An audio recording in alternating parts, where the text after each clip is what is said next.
friends out there in YouTube land. This is Mary Barbara, and I am Jennifer Rose. Mary Barbara and I, we participate, we facilitate, we co-facilitate a Course in Miracles group that we've been doing online.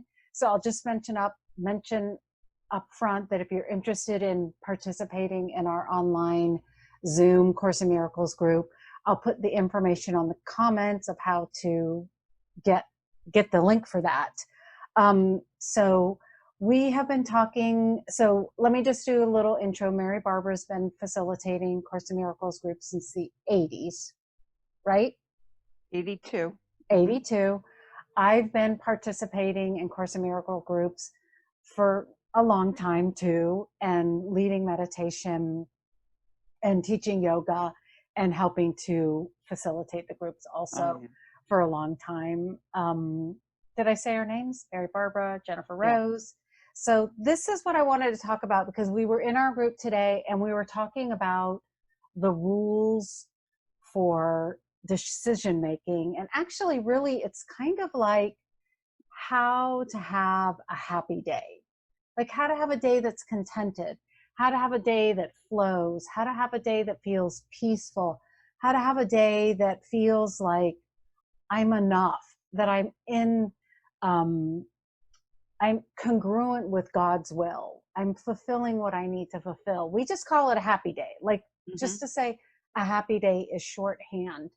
And as we were going through the course material, I was like thinking to myself, like, do people even know what a happy day feels like? Do people even know what a happy day looks like?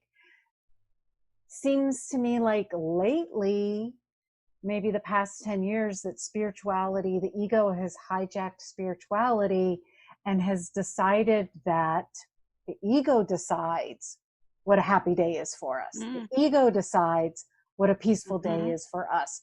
And when the ego decides, we're never happy. We never have that happy day. We never have a contented day. We never have a peaceful day, because we're trying to manifest. I'm like using the bunny, the quotes. We're trying to manifest the kind of day that we think would make us happy, when we really have no idea. We don't know what would make us happy. No. And it's like, it's a pandemic of discontent. It's an epidemic of placing our ideas of what would make us happy in the wrong place. Like, we think something's going to make us happy that never will. I know. And then we wonder what's wrong with our spiritual practice. I've been been trying to manifest so hard, and I'm still not happy. I still don't get what I want. I'm still not content. I'm still not peaceful. So that's my little rant. It was excellent. No, it's excellent. It's very informative and very powerful.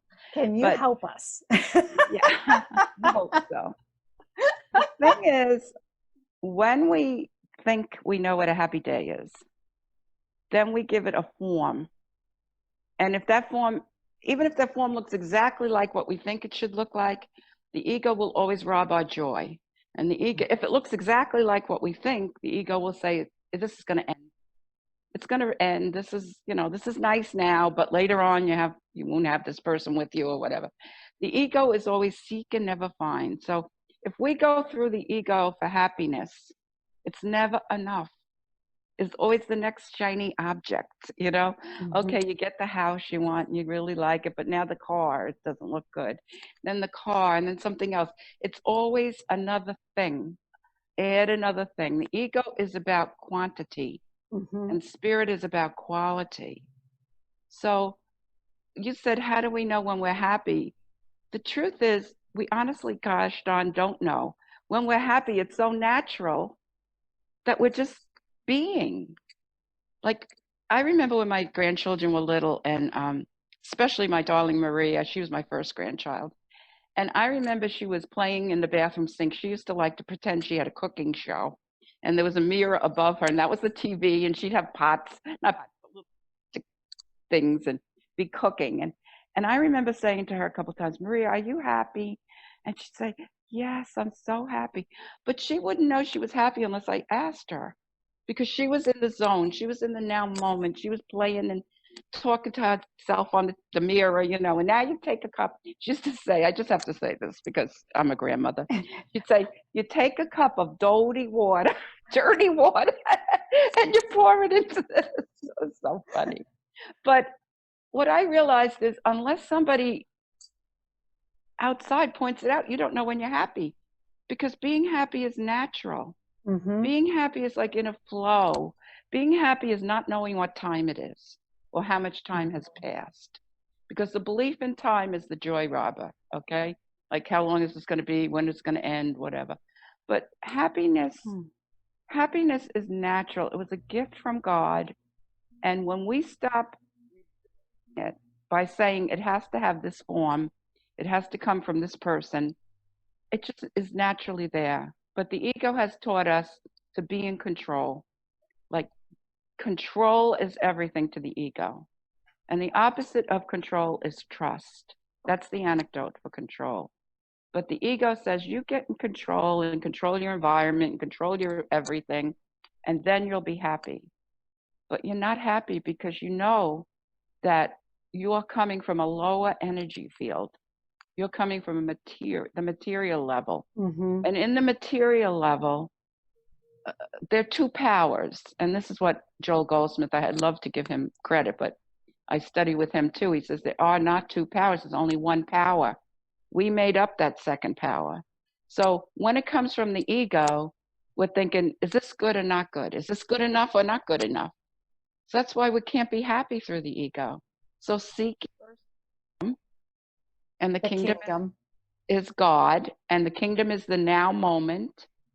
The kingdom is, these are the attributes of God, which I have made a list of from the Course, okay? Peace, love, joy, abundance, wholeness, beauty, and freedom. And you might find others, but those are the ones that I have used. And I find all of my desires in the world can come under one of those headings. And so instead of asking for the thing in the world, I meditate on that attribute of God. Like if I have a lack of money, lack of anything, instead of praying for that, I just pray. I just go into abundance. I just go into the abundance of God. That's a natural state. And then everything else is added. Everything else is added.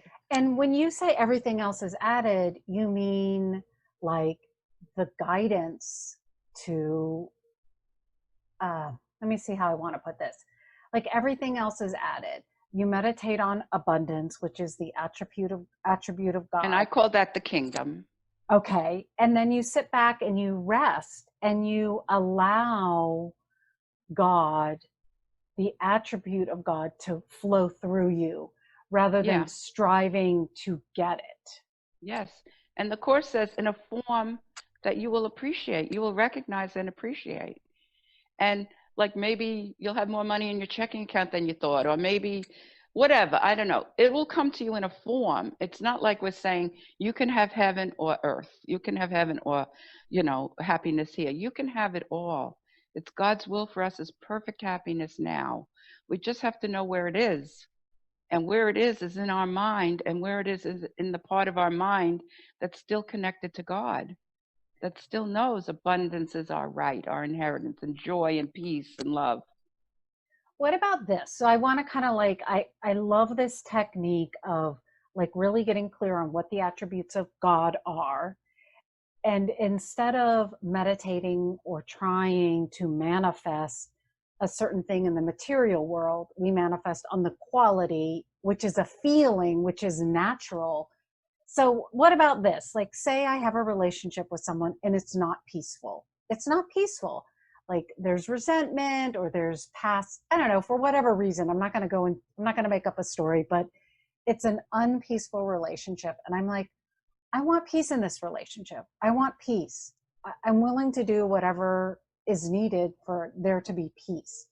So I meditate on the attribute of God, which is peace. I set aside the stories about the relationship, about he said this or she said that, or I should have done this or they did this. And then within my meditation, I go to the kingdom, I rest in the kingdom, Mm-hmm. and then what is needed will be added, Yeah. which It's, I call guidance. Is that right? yeah. Yeah. Of what to It, do in the yeah. relationship. Yeah. It will be. It's like you rest, be still. Mm-hmm. Be still and know that He is God. Be still and know that peace is God. Peace is God in your life. Because if you pray for peace between people,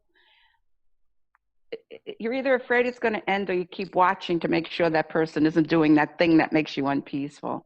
You want to come from peace, and you want the thing, person, place, or thing out there to be the object of your affection, object of your peace, Mm-hmm. rather than the peace is coming from that to me.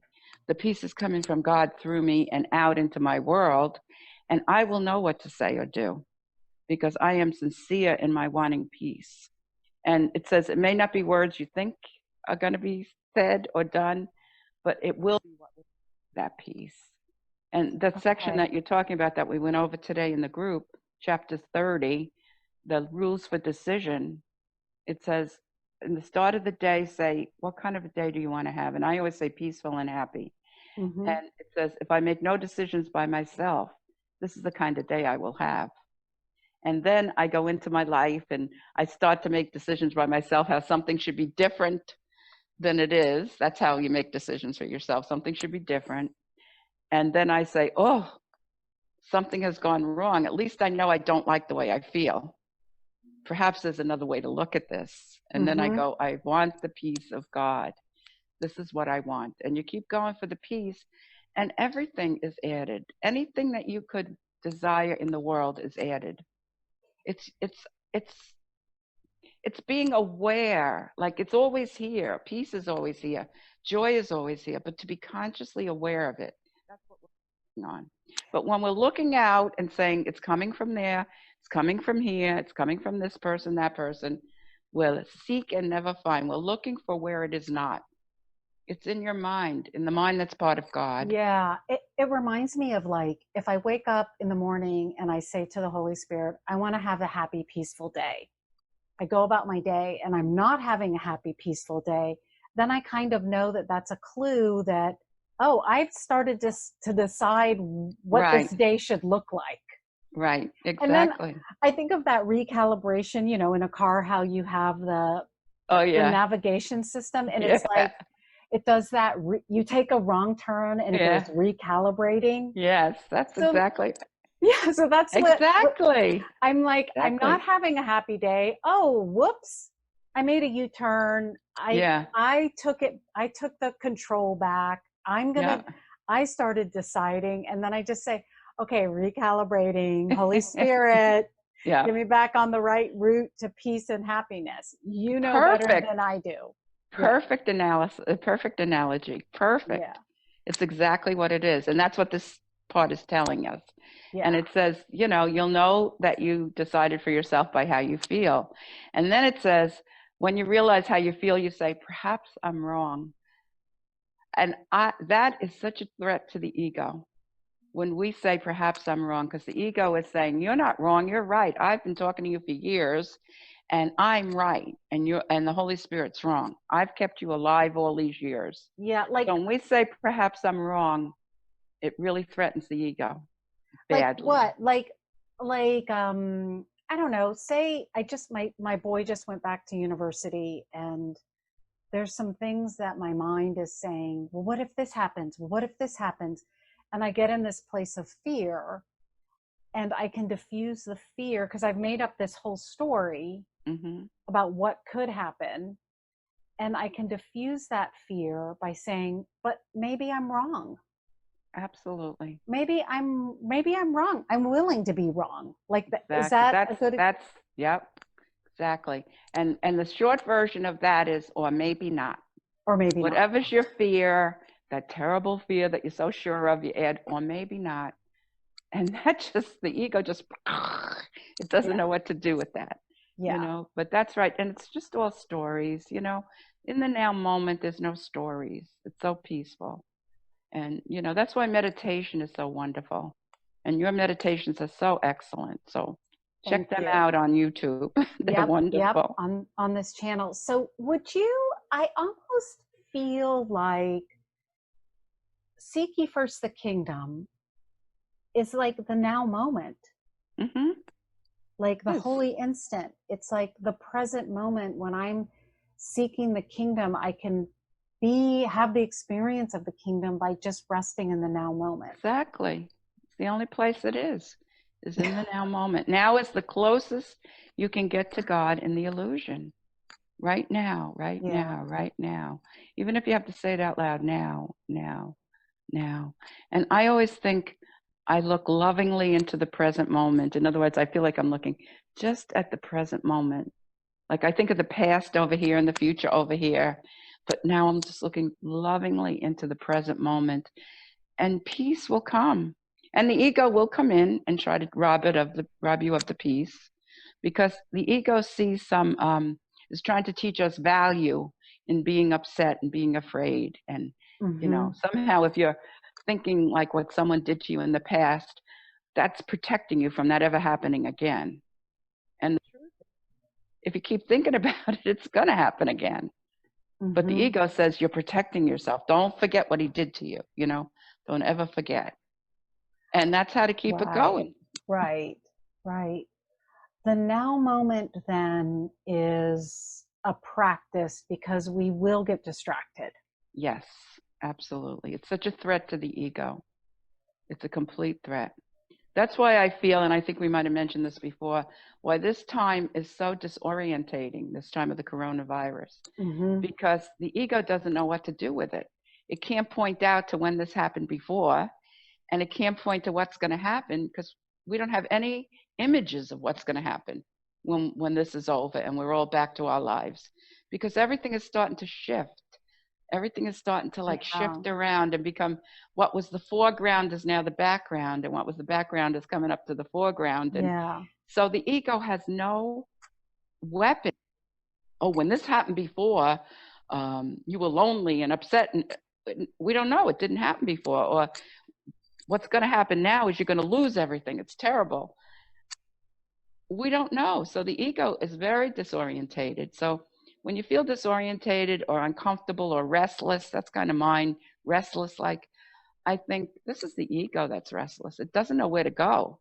And then Yeah. I've said, because it's a quote from the Course, where can I go for peace?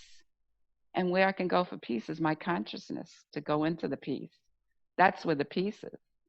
There's nowhere I can go. I can't go anywhere. Like hurricane times in Florida, I used to always think, well, I could go visit my sister Judy in New Jersey. I've never done it. I've been here since the 70s and I've never left town.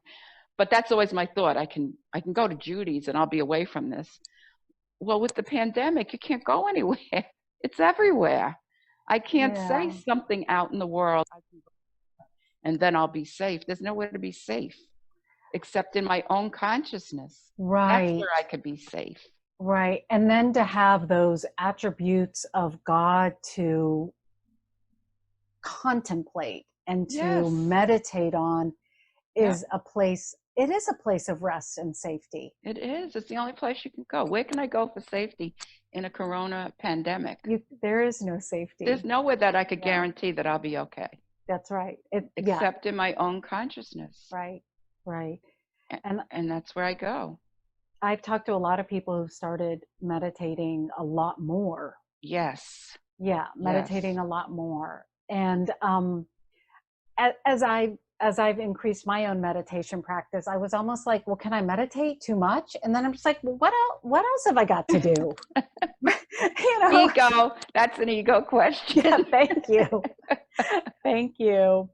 Well, I think, Mary Barbara, I think that's really good. I really Yeah, appreciate you having this conversation about A Course in Miracles with me. I think it's helpful to not only ourselves because we reinforce our own beliefs, but to help other people as we navigate these, these new waters. I don't want yes, to call it uncertain because I'm so tired of using that word. yeah, Um, these new and different waters that we're living in now. exactly, Yeah. exactly.